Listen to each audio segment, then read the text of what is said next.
Alright guys, Scrappy again today. Hope you're doing well and enjoying your day so far. Big CDL developments last night, including Vikul seemingly retiring from competitive play. What does that mean for the Miami Heretics? But also for OpTic, of course, given the beef and the rivalry they've had over the last season or so. But also Scrappy calling out Shotzzy and the community at large over the continued gentleman's agreement drama this year. If I want to Twitter your thoughts in the comments, hit the like button if you enjoy. Subscribe if you're new as always. We'll get to the Vikul stuff here in just a second. First of all, an update on what happened in challenges. We saw a few of these names thrown around yesterday. But this is what we have. So Merc has joined FaZe Black basically instead of Phantoms. We talked about that being a likely possibility yesterday. Cruz has replaced Brack, so Brack is replacing Mercules on Omit Brooklyn. Cruz has come in there instead, where Brack used to be with Major Maniac, Asim and Dak. Ryan and Derek Goat are expected to team with Hamza and Deceptions. This though was pretty interesting. Flames, Fire and Ghosty once again looking for one. Of course those guys were teaming with, for the most recent Challengers Cup, aBeZy, right? They got top 6 with aBeZy,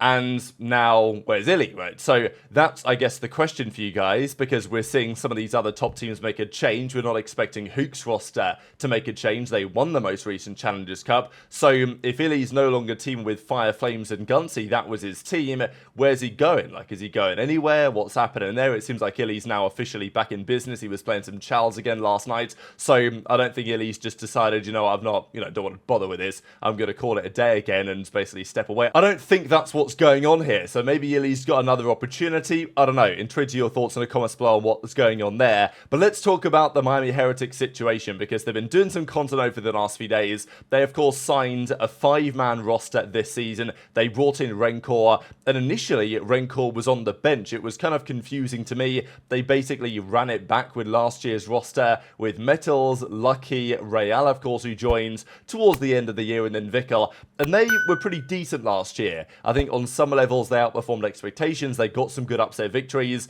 They didn't really deliver as they would have liked to at the end of the season. And I think at the end of the day, if you're Heretics and you're trying to form a Spanish roster, you've got to form the best possible Spanish roster in terms of the talent that you've got in the region. And Super and Rencor, to me, at least one of those was a no-brainer to at least try in the roster. They brought in Rencor. He's very highly rated by many. And now they put him into the starting roster in their scrims a couple of weeks ago, it seems, replacing Vikul.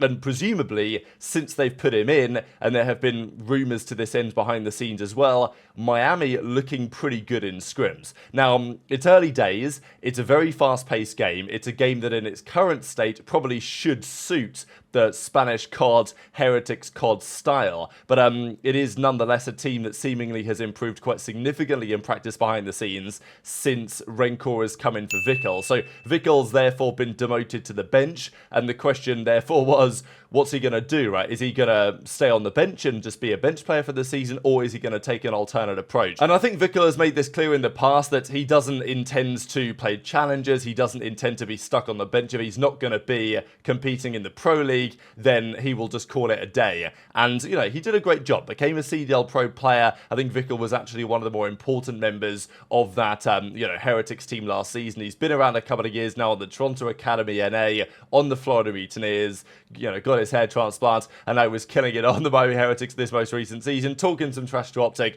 all that type of stuff. And, yeah, this is just some highlights, I guess, from his time with the team over the last couple of years. But he confirms it yesterday. Dear all, just want to say goodbye and thank you after 2 incredible seasons with Heretics and Mutineers, and one amazing one with Toronto and Challenges. Want to express my deepest gratitude to my loving and supporting fans, all my teammates, coaching staff, managers, colleagues, rivals and opponents along the journey, and all the people working in and around the league. Please keep providing fun and joy to the COD community. I've already achieved my kid's dream of becoming a COD professional player at the highest level, and now at 21 years old, it's time to continue my studies in mathematics, returning to university. So presumably here he might fly back to Spain, where I believe his family is, I imagine, based, and return to university there. And I think it's a shame to see Javi go in a way from competition, because as you can tell, yes, he was a little bit controversial with the drama with OpTic over the most recent season, but, you know, like, he's a well-spoken player, which is not, you know, you can't say that about many. He's got his head screwed on well. And I think there's plenty to be proud of that he can take away here from his career, and he was getting, you know, lots of praise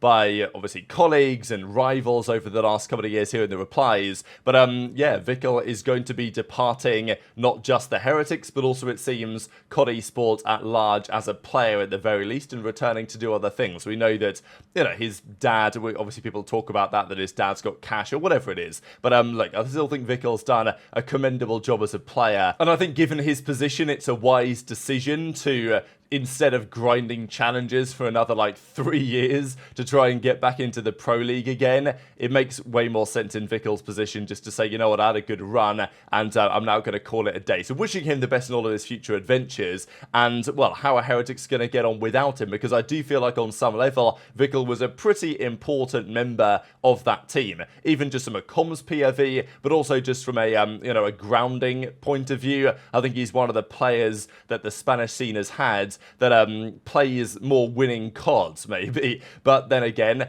there are maybe other players out there that could be perceived to be more talented. So that's kind of the question that Heretics have gone through. And yeah, wishing Vikul the best, of course. And what does this mean for OpTic, I guess, is another question, just because over the last year or so, we've seen many of OpTic's rivals. Vikul was an interesting rival because Preds, obviously at the start of last season, Miami got that win against OpTic.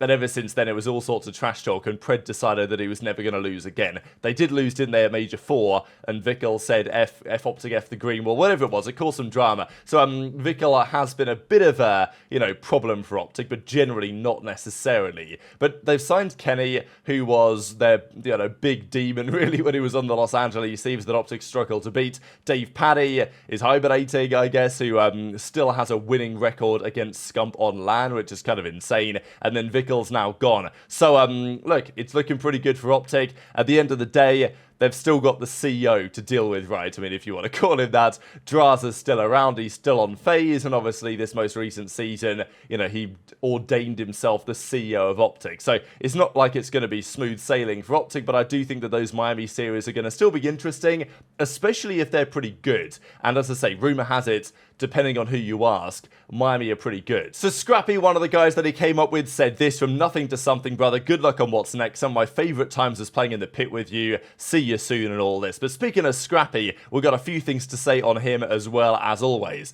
Now, this is always funny. People always trash talk Scrap for this. At the end of the day, if you've not got this confidence in yourself as a player, I don't think you should be in the COD League, to be fair. So if you ask Scrap what he thinks about Formal, whether he'd beat him at a 1v1, you know, whether I could gun him cross-map or whatever, you know, it's always interesting because some players will have lots of, like, respect for the former generation. They'll say, oh, no, well, Formal, you know, the greatest ever, one of the greatest ever, a player that I certainly look up to as an AR. There are some ARs that are very good ARs that will think that way. There are other very good ARs that will think, well, I'm better than these cats. I've got nothing to learn from them, whatever. And I'm not sure Scrappy necessarily feels that there's nothing to learn from these, like, older generations and players that have, you know, obviously won many a thing in the past, and potentially multiple world champions in multiple disciplines, which of course Scrappy is not. But yeah, obviously Scrap's going to give his take on this. He's done a good job riling up the community over the last couple of weeks. There's no doubt about that, especially on the GA stuff. So here they are, Scrap and Shotzzy on the same team,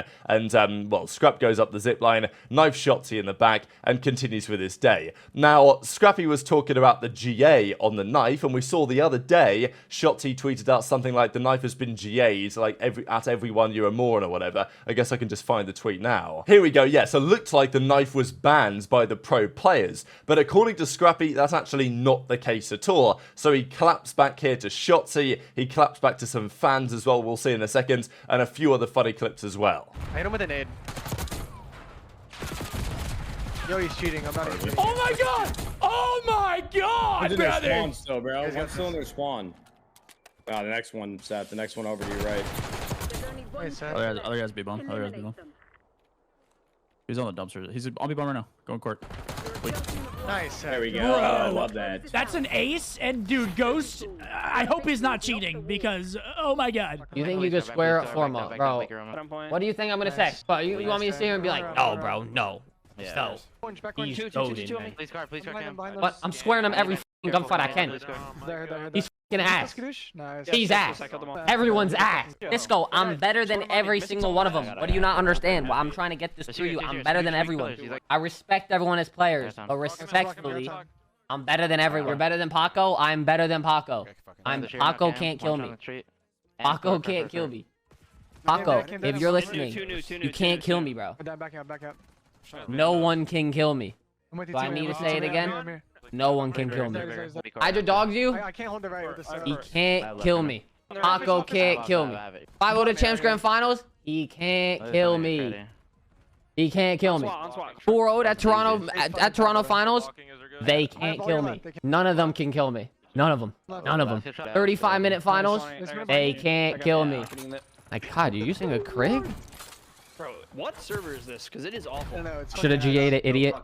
Should have G8 it. I think it's West. So people, of course, in the replies to this tweet initially were saying a few things, and, you know, biggest crybaby in the league. It's still absurd to me the knife is G8. It's ridiculous. Sad that the biggest trash talker in the league is also the biggest crybaby. And, you know, this is how it goes. And obviously, Scrap's been riling up the community over the last couple of weeks. And look, I get it. It's interesting for sure. And I love the fact that Scrap is not backing down from this. Like, he's down to basically take all the smoke. But as he says, what have you guys turned into? So he's kind of picking fights with the community here, right? And look, I think it's fine. At the end of the day, in the competitive COD scene, I'd like to believe that all of us kind of want the same thing. I think in general, all the fans, the coaches, the players, the league themselves, they know that COD Esports can be a great thing.